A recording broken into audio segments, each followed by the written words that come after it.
Hello everyone, my name is Fiorinda Muhaj. I'm a board-certified dermatologist and I'll be talking to you all today about basal cell carcinoma or BCC. Basal cell carcinoma, just to put things in perspective, it's probably the most common type of skin cancer that we diagnose in our clinics.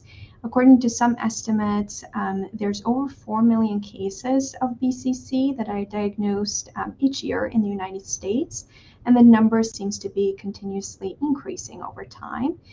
Partially that has to do with better diagnostic methods, so we are often catching these tumors when they're very early, very thin and very small, but also we're often taking care of an aging population. As patients get older, they are much more likely to be diagnosed with a skin cancer, including basal cell carcinoma. So what are some risk factors for the development of BCC? Perhaps one of the most important personal risk factors is the patient's skin phenotype that describes characteristics such as skin color, eye color, or hair color. Patients that are more likely to burn as opposed to tan when exposed to the sun are more likely to be diagnosed with skin cancer, including basal cell carcinoma. Other risk factors include exposure to UV radiation, and this is probably the most important environmental risk factor to the development of BCC. And UV radiation can come from the sunlight, but also from other things such as tanning bed use or UVA therapy, which is used in the therapeutic setting in the dermatologist's office. We also know that UV radiation that is obtained throughout childhood or adolescence tends to be much more important in conferring a risk for skin cancer development, including BCC, as opposed to adulthood exposure. Additionally, intermittent or intense episodes of sun exposure tend to be more significant in increasing the risk for BCC when compared to more chronic exposures to sunlight over a more prolonged period of time. And then, as we mentioned, tanning bed use or UVA therapy that sometimes is administered in the dermatologist's office are additional risk factors for BCC development.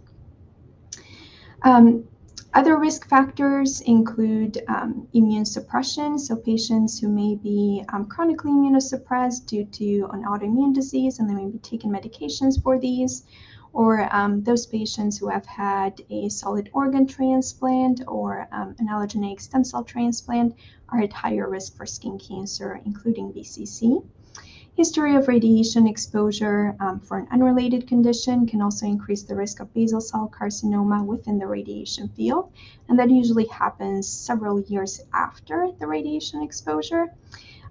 Additional risk factors include a personal or a family history of skin cancer can increase one's risk for developing BCC. And then lastly, there are several genetic syndromes or patients carry mutations that predispose them to malignancies, one of those being basal cell carcinoma. So how do we diagnose basal cell carcinoma? Well, we start off with a skin examination. Oftentimes, the patient will complain of a lesion that's been persistent for a few months, it's not healing, and it may periodically bleed. That's usually a good clue that we may be dealing with a basal cell skin cancer. The majority of BCCs are diagnosed on the face, about 70% of them, but the trunk and other sun-exposed areas of the skin are high-risk sites for BCC development. Once we identify a lesion that's suspicious for basal cell carcinoma, we will perform a skin biopsy, and this is done in your physician's office. There's several methods to sample the skin and submit to the lab for pathologic evaluation. Some of those include a punch biopsy. After we numb the skin, with a punch biopsy, we're taking a small cylindrical core of the lesion of concern and submitting that to the lab.